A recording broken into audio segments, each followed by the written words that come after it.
Welcome to public TV news బులెటిన్ల ముందుగా headlines. Amrit 2.0 పథకాన్ని ప్రారంభించిన ప్రభుత్వ విప్.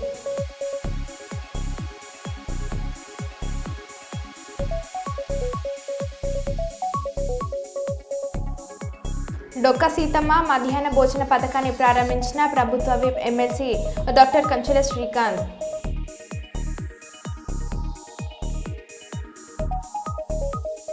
ఘనంగా ఎన్ఆర్ఐ డాక్టర్ రాజేందర్ రెడ్డి జన్మదిన వేడుకలు.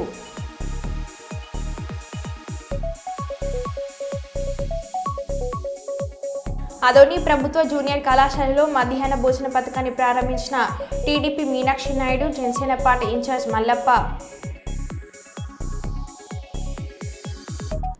ఇక వివరాల్లోకి వెళ్తే, ప్రమాదరహిత కమిషనరేట్గా తీర్చిదిద్దేందుకు ప్రతి ఒక్కరూ సహకరించాలని రామగుండం పోలీస్ కమిషనర్ శ్రీనివాస్ పిలుపునిచ్చారు.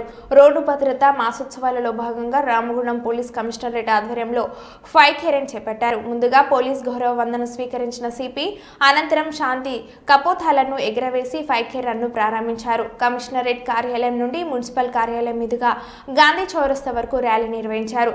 ర్యాలీలో పెద్దపల్లి, మంచిర్యాల జిల్లాల పోలీసు అధికారులు, కమిషనరేట్ సిబ్బంది పాల్గొన్నారు.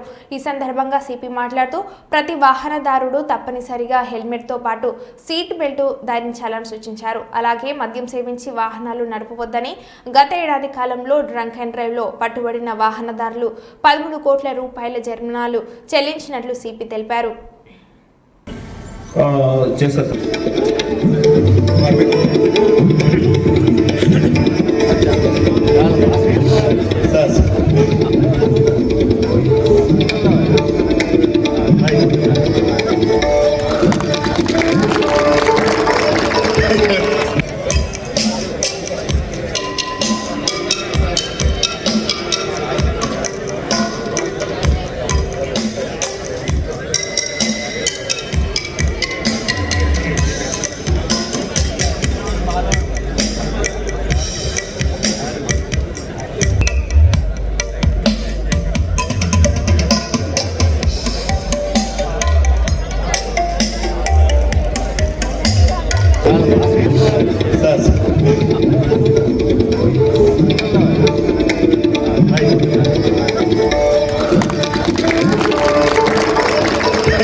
साइड का पेंगल विजुअल కొడతా మంచిగా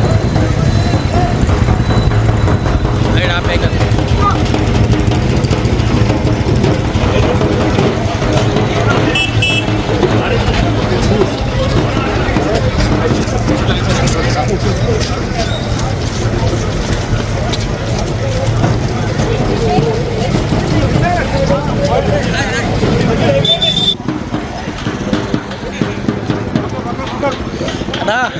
డాక్టర్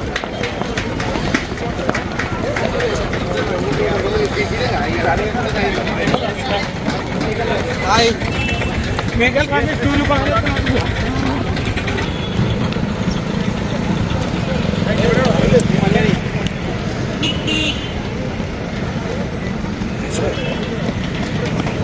సార్.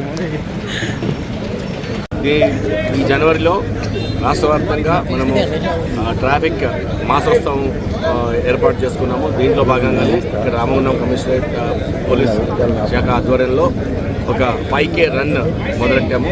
ఈ 5K రన్ ఒక మెసేజ్ని ఇచ్చుకుంటూ, అలాగే మానసిక ఆందోళన తగ్గించుకోవడానికి, ఫిజికల్ ఫిట్నెస్ పెంచుకోవడానికి కోసము ఈ ఏర్పాటు చేయడం జరిగింది.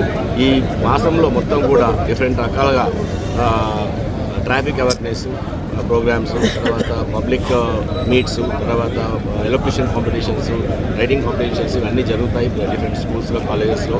అలాగే వెరీ సూన్ మనము ఇక్కడ పెద్దపల్లి, సుల్తానాబాద్ నుంచి మళ్ళీ రామగుండం కమిషనరేట్ ఎండింగ్ వరకు కూడా ఒక బిగ్ బైక్ ర్యాలీ హెల్మెట్ని ప్రోత్సహిస్తూ ట్రాఫిక్ రూల్స్ని పాటించడానికి పబ్లిక్ని అవేర్నెస్ కలిగిస్తానికి చేయడం జరుగుతుంది. అది త్వరలోనే ఈ వీక్లో ఉంటుంది. స్టేట్లో చాలామంది వైలేషన్స్ చేయడం వల్ల మేము ఎన్ని ఎన్ఫోర్స్మెంట్ చేసినా కానీ, ఎందుకంటే రామగుండం కమిషనర్లు మొత్తం ట్రాఫిక్ వైలేషన్స్ పరంగా ఈ ఫైన్స్ చలాన్స్ అన్ని 13,51,00,000 చలాన్స్ పే చేశారు. ఇంత వైలేషన్స్ ఎందుకు చేస్తున్నారు అని చెప్పేసి మీకు ఒకసారి ప్రశ్నించుకోండి. దాంట్లో భాగంగానే నేను ఈ యొక్క ఇనిషియేటివ్ తీసుకోవడం జరిగింది. మీకు అవేర్నెస్ కలిగించడానికి రామగుండం కమిషనర్ ప్రజలందరూ ట్రాఫిక్ రూల్స్ పాటించి మనం కూడా ఒక డెవలప్డ్ కంట్రీ లాగా మనము అన్ని రూల్స్ రెగ్యులేషన్స్ పాటించి ప్రమాదాలకి రోడ్డు ప్రమాదాలకి గురి కాకుండా ఉండాలని కోరుకుంటున్నాము. ఈ next year I request all the public of Ramagundam to abide by rules of this traffic and also reduce your fines. కుప్పంలో సౌర విద్యుత్తును ప్రారంభించనున్న సీఎం చంద్రబాబు. కుప్పం మండలంలోని నడుమూరు గ్రామంలో సౌర విద్యుత్తు రేపు మధ్యాహ్నం నడుమూరులో పర్యటించనున్న సీఎం చంద్రబాబు. సీఎం పర్యటన నేపథ్యంలో ఏర్పాట్లు చేసిన అధికారులు సౌర విద్యుత్తును ఏర్పాటు చేయడంలో హర్షం వ్యక్తం చేస్తున్న నడుమూరు గ్రామస్తులు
శేషాచలం వాటర్ ఫాల్స్ చూసి వస్తుండగా దారి తప్పిన బీటెక్ విద్యార్థులు.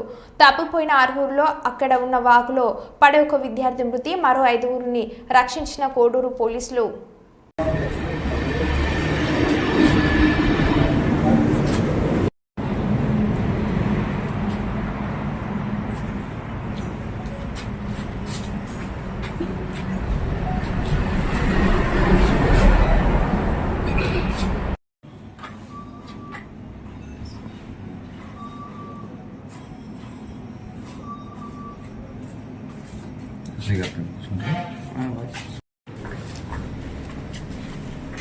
లాంగ్ అయితే ఒకసారి అయితే ఇక్కడ దిగాల.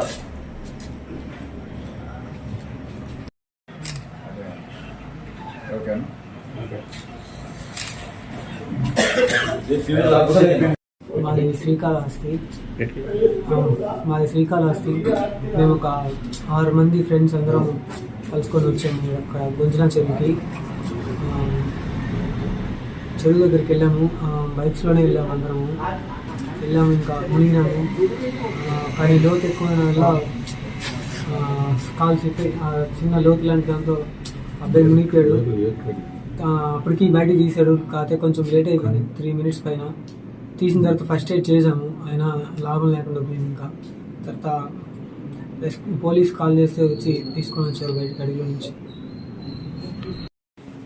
నాకు దారి తెలియలేదు, ఇంకా అడవిలో తప్పిపోయినాం కాబట్టి టైంకి పోలీసులు వచ్చి హెల్ప్ చేసి తీసుకొచ్చారు బయట.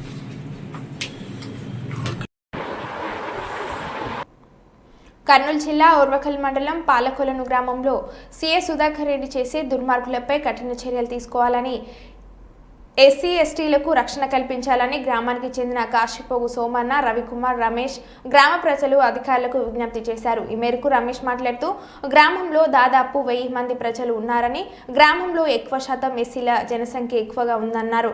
గ్రామానికి చెందిన సీఏ సుధాకర్ రెడ్డి రాజకీయంగా, ఆర్థికంగా బలంగా ఉండాలని, అందుకు గ్రామంలోని ప్రజలపై తన పెత్తనం కొనసాగిస్తూ అందరూ చెప్పినట్లే వినాలని ఆధిపత్యం చేస్తున్నాడని, గతంలో గ్రామాలకు చెందిన రైతు పొలాలు DRDO ప్రాజెక్టు కొరకు ప్రభుత్వం వారు స్వాధీనం చేసుకుని నష్టపరిహారం చెల్లిస్తామని అన్నారు. ఈ సమయంలో సుధాకర్ రెడ్డి రైతులకు ప్రభుత్వం చెల్లించే నష్టపరిహారంలో దాదాపు 40% తనకు వాటా ఇవ్వాలని బలవంతం చేశారని అన్నారు. అతనిపై ఎస్సీ ఎస్టీ కేసు పెట్టిన పోలీసు వారు ఆ కేసుని నీరుగార్చే ప్రయత్నం చేస్తున్నారని, ఎస్సీలను చిన్నచూపుగా చులకనగా మాట్లాడుతున్నారని, అతనిపై మేము కేసు పెడితే రిటర్న్గా పోలీసులు మమ్మల్ని భయభ్రాంతులకు గురి చేస్తున్నారని తెలిపారు. అందజేయలేదు.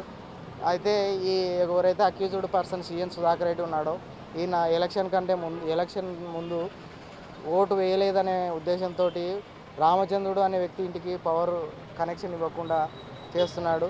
ఓటు వేయలేదనే కారణంతో కురువ రామకృష్ణ అనే వ్యక్తిని ఊర్లోకి రానివ్వకుండా అడ్డుకుంటున్నాడు. ఆయన ఊర్లోకి వస్తే చంపుతాన్ని భయపడడం జరిగింది. అదేవిధంగా ఓటు వేయలేదనే కారణంతో మహబూబ్ లాల్ అనే వ్యక్తికి ఊర్లో ఇల్లు లేకుండా చేస్తా అని చెప్పి భయపెట్టడం జరిగింది. అదేవిధంగా ఓటు వేయలేదనే కారణంతో ఎస్సీ కాలనీలకు దాదాపు 6 రోజులు వాటర్ రానివ్వకుండా ఇవ్వడం జరిగింది. అయితే వాటర్ రాలేదని డిఐజీ గారి దృష్టికి 6/6/2024న డిఐజీ గారి దృష్టికి తీసుకెళ్తే తర్వాతనే వాటర్ వచ్చినాయి.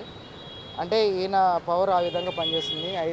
ఇంకొకటి ఏదైనా గతంలో ఈయన 2006లో సర్పంచ్ ఓట్లో ఇప్పుడు ఓడిపోయిన తర్వాత ఎవరైతే గెలిచినారో వాళ్ళు ఎమ్మెల్యే గారిని కలవడానికి వెళ్తే వాళ్ళు ఊర్లోకి వచ్చేటప్పుడు పోలీస్ సహకారంతో ఊర్లోకి రావాల్సి వచ్చింది. ఆ తర్వాత 2012లో సొసైటీ ఎలక్షన్లో ఓడిపోయిన ఈయన తరఫున వాళ్ళు ఓడిపోయినందుకు ఎవరైతే ఓట్లు వేసినారో వాళ్ళు ఊర్లోకి వస్తుంటే ఒక్కొక్కరిని వేసి దాడి చేయడం జరిగింది. ఆ తర్వాత 2013లో సర్పంచ్ ఎలక్షన్ టైంలో ఈయన భార్య ఉంటే ఈయన భార్య గెలవాలని చెప్పే ఉద్దేశంతో ఎస్సీ క్యాండిడేట్ అయిన పసుపల లక్ష్మణ ఇంటి మీదకు దాడి చేసి ఆ దాడి చేసే ప్రయత్నంలో అందరినీ భయభ్రాంతికి గురి చేయడం, next day voting only single side జరగడం, ఆయన గెలవడం జరిగింది. అదేవిధంగా 2015 31 నైటు ఒక 20 రూపాయల వాటర్ బాటిల్ కోసం ఇక్కడ పంచలింగాల చెక్ పోస్ట్ దగ్గర వాటర్ బాటిల్ డబ్బులు అడిగితే ఆ వ్యక్తి షాపతన్ విన కారెక్కిచ్చి చంపేసినారు. అదేవిధంగా 2021లో DRDO నుంచి అనే సంస్థ నుంచి ల్యాండ్ అక్విజిషన్ ద్వారా పొలాలు పోయిన వాళ్ళకు డబ్బులు వస్తూ ఉంటే ఆ డబ్బుల్లో కమిషన్ కావాలని చెప్పేసి పిల్లు వేయడం జరిగింది. ఆ పిల్లు ఎందుకు వేసినారని చెప్పి అడగడానికి పోతే నన్నే అడుగుతారని చెప్పేసి తిరిగి ఎస్సీలపైనే దాడికి ప్రయత్నం చేసినాడు. ఇవన్నీ చేసిన ఇతనిపైన చట్టం పనిచేయట్లేదు లేదు, కానీ ఇవన్నీ ప్రశ్నిస్తున్న వ్యక్తులపైన మాత్రం చట్టం చాలా బలంగా పనిచేస్తుంది. మేము అనేది ఇక్కడ చట్టం అనేది కులం కోసం డబ్బు కోసం మాత్రమే పనిచేస్తుందా అనేది మేము ప్రశ్నిస్తున్నాం. కులం డబ్బును చూసి దాని మధ్యలో చట్టం ఓడిపోతుంది అనేది వాస్తవంగా తెలియజేయాలనుకుంటున్నారా, లేకుంటే అధికారులు చట్టాన్ని ఓడగొట్టి కులాన్ని డబ్బుని గెలిపించాలనుకుంటున్నారా అనేది వాళ్ళ ఆత్మాభిమానానికి వదిలేస్తున్నాను. ఎందుకంటే మేము చట్టాన్ని గెలిపించాలనే పోరాటం చేస్తున్నాం తప్ప వ్యక్తిగత ప్రయోజనాలు అయితే కాదు. మేము ఖాళీ చేయించమని చెప్పి ప్రభుత్వాన్ని స్వాధీనం చేసుకోమని చెప్పి ప్రభుత్వ భవనాన్ని ఫిర్యాదు చేసినా కానీ ప్రభుత్వ భవనాన్ని స్వాధీనం చేసి మాకు అప్పచెప్పండి అని మేము ఎక్కడ ఫిర్యాదు చేయలేదు. అదేవిధంగా ప్రభుత్వ భవనాన్ని వాడుకుంటున్నాడు అతనిపైన కేసు బుక్ చేయమని చెప్పి కూడా మేము అడగలేదు. కేవలం ప్రభుత్వ భవనాన్ని ఖాళీయమనే కలెక్టర్ గారిని అడగడం జరిగింది. అయితే అడిగిన తర్వాత స్వాధీనం చేసే క్రమంలో ఆయన ఎంపీడీ ఎవరైతే పంచాయతీ సెక్రటరీ ఉన్నారో ఆ వ్యక్తి పంచాయతీ ఆఫీసును శుభ్రపరుస్తుండగా ఆయన సీరియస్ అవుతున్నాడు, మీరు క్లీన్ చేయకుండా మీరు పక్కకి వెళ్ళిపోండి, ఆయన సీరియస్ అవుతున్నాడని చెప్పడం జరిగింది. అంటే ఆ వ్యక్తి తిడుతున్నాడు అనేవి ఇన్ఫర్మేషన్ వచ్చేసి పంచాయత్ సెక్రటరీ గారు ఆయనని పోయడం జరిగింది. ఆ తర్వాత ఆవుల మద్దయ్య అనే వ్యక్తిని టార్గెట్ చేసుకొని అతన్ని భయపెడుతూ నా విన కంప్లైంట్ చేసిన మీ అందరినీ చంపుతా నరుకుతాన్ని భయపెట్టడం జరిగింది. ఈ విధంగా భయపెడుతున్న ఆయన పైన ఎటువంటి చట్టపరమైన చర్యలు తీసుకోవడం లేదు. ఖచ్చితంగా ఆయన పైన చట్టపరమైన చర్యలు తీసుకోవాలని మేము కోర్టు దృష్టికి ఉన్నతాధికారుల దృష్టికి తీసుకెళ్ళి మాకు న్యాయం జరిగే వరకు పోరాడతామని తెలియజేస్తున్నాం. ధన్యవాదాలు. నా పేరు రమేష్. ఎలక్ట్రిక్ బైక్ షోరూంలో భారీ అగ్ని ప్రమాదం. మేడ్చల్ బోడుప్పల్ మున్సిపల్ కార్పొరేషన్ పరిధిలోని రామకృష్ణ నగర్లోని ఎలక్ట్రిక్ బైక్ షోరూంలో భారీ అగ్ని ప్రమాదం సంభవించింది. ఎగిసిపడుతున్న మంటలు సంఘటన స్థలానికి చేరుకొని మంటలను అదుపులోకి తీసుకువస్తున్న అగ్నిమాపక సిబ్బంది.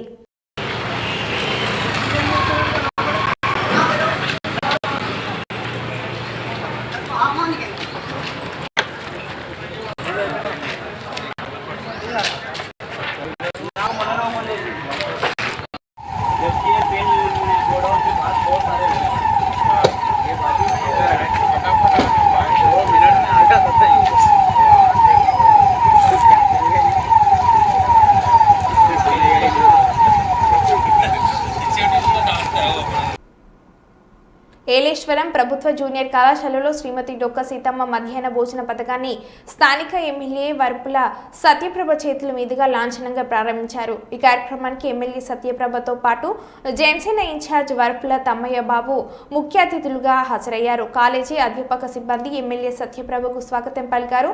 విద్యార్థులతో ఎమ్మెల్యే మమేకమయ్యారు. స్థానిక సమస్యలు అడిగి తెలుసుకున్నారు. విద్యార్థులతో ఇష్టగోపి నిర్వహించారు. ప్రతి ఒక్కరూ కష్టపడి చదివి భవిష్యత్తులో ఉన్నత శిఖరాలకు ఎదగాలని ఆకాంక్షించారు. రాష్ట్ర ప్రభుత్వం విద్యార్థులకు డొక్క సీతమ్మ పేరుపై ముఖ్యమంత్రి చంద్రబాబు, ఉప ముఖ్యమంత్రి పవన్ కళ్యాణ్ మధ్యాహ్న భోజన పథకాన్ని అందించినందుకు ఈ సందర్భంగా కృతజ్ఞతలు తెలిపారు. అనంతరం విద్యార్థులతో కలిసి సంహపక్తి భోజనం చేశారు. ఈ కార్యక్రమంలో ఎంపీపీ గొల్లపల్లి బుజ్జి, నగర పంచాయతీ నాయకులు బోదిరెడ్డి గోపి, మూది నారాయణ స్వామి, అనంతరం రాజు, పలువురు ఎన్డీ కూటమి నాయకులు పాల్గొన్నారు.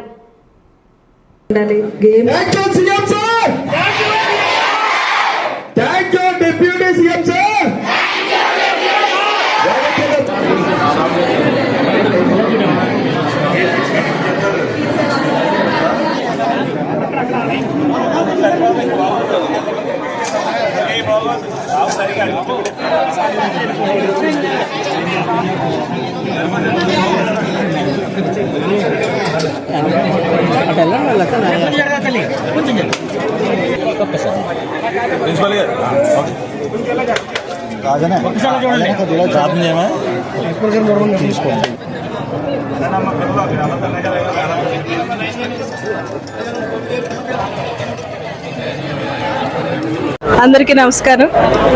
ఈరోజు మన సీఎం గారు నారా చంద్రబాబు నాయుడు గారు, డిప్యూటీ సీఎం గారు పవన్ కళ్యాణ్ గారు ఆదేశాల మేరకు డొక్కా సీతమ్మ మధ్యాహ్న భోజన పథకం ప్రారంభం చేయడం జరిగింది. ఏదైతే ఆకలి అని వచ్చిన ప్రతి ఒక్కరికి కడుపు నిండా భోజనం పెట్టిన దాతృమూర్తి పేరు డొక్కా సీతమ్మ గారి పేరు ఈ భోజన పథకానికి పెట్టడం అన్నది నిజంగా కూటమి ప్రభుత్వం యొక్క నిబద్ధత నిదర్శనం. అన్నా క్యాంటీన్ ద్వారా పేదవాడి కడుపు నింపాలన్న ఆలోచనతో ముందుకు వెళ్తున్న మా ప్రభుత్వం మరొక్కసారి ఇది మంచి ప్రభుత్వం అని నిరూపించుకునేలాగా ఈ డొక్కా సీతమ్మ మధ్యాహ్న భోజన పథకం ప్రారంభించడం జరిగింది. రాష్ట్రంలోనే ఒకేసారి 475 కళాశాలలో ఈరోజు ఈ భోజన పథకం ప్రారంభించారు. నిజంగా విద్యార్థులకి పోషకాహారం లభించాలి, తగిన వాళ్ళ మానసిక వికాసం పెంపొందించాలనే ఉద్దేశంతో చరిత్రలో ఎక్కడా లేని విధంగా కళాశాల విద్యార్థులకు సీనియర్ ఇంటర్మీడియట్ కళాశాల విద్యార్థులకు ఈ భోజన పథకం ప్రారంభించడం అన్నది నిజంగా ఒక చరిత్ర. ఇది ఒక అద్భుతం. దీనికి డొక్కా సీతమ్మ గారి పేరు పెట్టడం, ఆంధ్ర అన్నపూర్ణ అని అనిపించుకున్న డొక్కా సీతమ్మ గారి పేరు పెట్టడం అన్నది నిజంగా చరిత్రలోనే ఒక అద్భుతమైనది. దీని సందర్భంగా మన సీఎం గారు చంద్రబాబు నాయుడు గారికి, డిప్యూటీ సీఎం పవన్ కళ్యాణ్ గారికి సందర్భంగా కృతజ్ఞతలు తెలియజేసుకుంటూ ఈ భోజన పథకాన్ని ప్రతి ఒక్క విద్యార్థులు స్వీకరించి వారి మానసిక వికాసాన్ని పొందించి, ఇంకొక ముఖ్య ఉద్దేశం సహపంక్తి భోజనం చేయడం వల్ల విద్యార్థుల్లో సోదరభావం, స్నేహభావం పెరుగుతుందనే ఉద్దేశంతో కూడా ఈ పథకాన్ని ప్రారంభించడం జరిగింది. వీటిలన్నిటిని వారు సద్వినియోగం చేసుకుని ఉన్నత స్థాయికి ఎదగాలని మనస్ఫూర్తిగా కోరుకుంటూ మరొక్కసారి ఈ ఈ కూటమి ప్రభుత్వం ఒక మంచి ప్రభుత్వం. ఏదైతే ప్రజలకి ఇచ్చిన హామీల్ని ఒక్కొక్కటిగా నిలబెట్టుకుంటూ ముందుకు వెళ్తూ రాష్ట్ర అభివృద్ధి సంక్షేమాన్ని రెండింటినీ కూడా సమాంతరంగా ముందుకు తీసుకెళ్లడంలో మా కూటమి ప్రభుత్వం నిరూపించుకుందని ఈ సందర్భంగా మరొకసారి వారికి ధన్యవాదాలు తెలియజేసుకుంటూ సెలవు తీసుకుంటాం. మధ్యాహ్న భోజనంలోనే కొన్ని దిక్కుల క్వాలిటీ ఉంటలేదు మేడం. దీని మీద మీరు చర్యలు ఏమైనా తీసుకుంటారా? తప్పకుండా. ఇప్పుడు ప్రతి ఒక్కరికి ఎక్కడైతే ఈ పథకం ఉన్నదో హై స్కూల్లోని కళాశాలలోని కాలేజీల్లోని ఉన్నదో వాటిలన్నింటినీ కూడా మేము శ్రద్ధ పెట్టడం జరిగింది. ప్రతి ఒక్కరిని ఆదేశించడం జరిగింది. అక్కడ ఉన్న నాయకులకు కూడా దీని మీద ఒకసారి సరైన అవగాహన కల్పించుకుని మధ్య మధ్యలో మేము కూడా దాన్ని పర్యవేక్షించడానికి వెళ్తాం. ఖచ్చితంగా ఇది అంతా కూడా ఎక్కడా నాణ్యతా లోపం లేకుండా ప్రతి ఒక్కరికి నాణ్యమైన పోషకారమైన భోజనం పెట్టడానికి ఖచ్చితంగా మేము ప్రయత్నిస్తాం. నిత్యం వ్యవసాయం చేస్తూ కుటుంబాన్ని పోషిస్తున్న ఇంటి పెద్ద మరణించి పుట్టెడు దుఃఖంలో ఉన్నప్పటికీ వారి కుటుంబ సభ్యులు తీసుకున్న నిర్ణయం ఎందరికో స్ఫూర్తిదాయకమైంది. కర్నూలు జిల్లా పెద్దయ్య వ్యవసాయదారుడు ఈ నెల 2వ తేదీన ఇంట్లో బ్రష్ చేసుకుంటున్న సమయంలో తీవ్రమైన తలనొప్పి వచ్చింది. మెదడులో ఏదో పలికినట్లు శబ్దం వచ్చినట్లు చెప్పడంతో వెంటనే కర్నూలులోని కిమ్స్ హాస్పిటల్కు తరలించారు. రోగిని పరిశీలించిన వైద్యులు తలలో బ్లడ్ లాట్ అయిందని గుర్తించారు. దురదృష్టవశాత్తు శనివారం ఉదయం బ్రెయిన్ డెడ్ అయి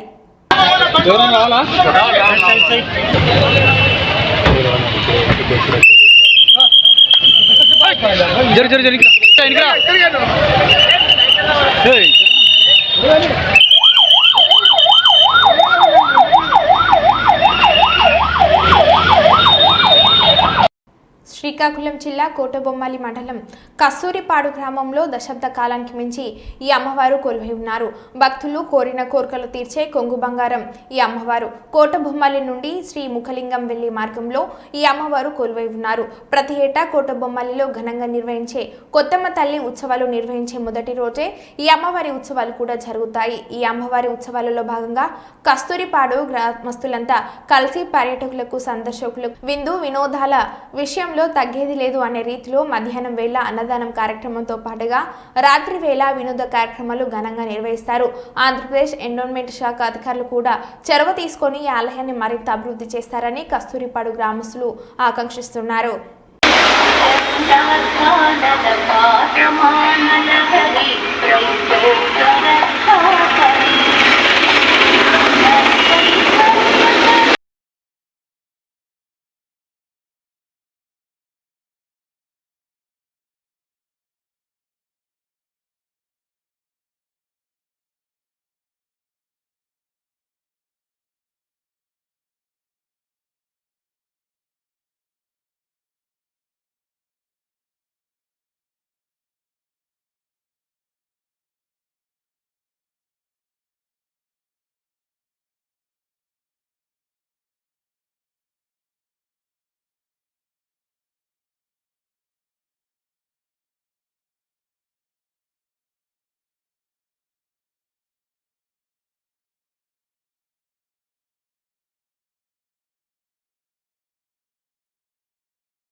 సచివాలయంలో ముఖ్యమంత్రి రేవంత్ రెడ్డిని కలిసి శ్రీ శ్రీ సుదర్శన లక్ష్మీ నరసింహ దివ్య స్వర్ణ విమాన గోపుర మహాకుంభాభిషేక మహోత్సవానికి ఆహ్వానించిన మంత్రి కొండ సురేఖ, దేవాదాయ శాఖ ముఖ్య కార్యదర్శి శైలజ రామయ్యర్, యాదగిరిగుట్ట ఆలయ ఈవో అర్చకులు ఫిబ్రవరి 19 నుంచి 23 వరకు యాదగిరిగుట్టలో జరగనున్న శ్రీ శ్రీ సుదర్శన దివ్య విమాన స్వర్ణ గోపుర మహాకుంభాభిషేక కార్యక్రమం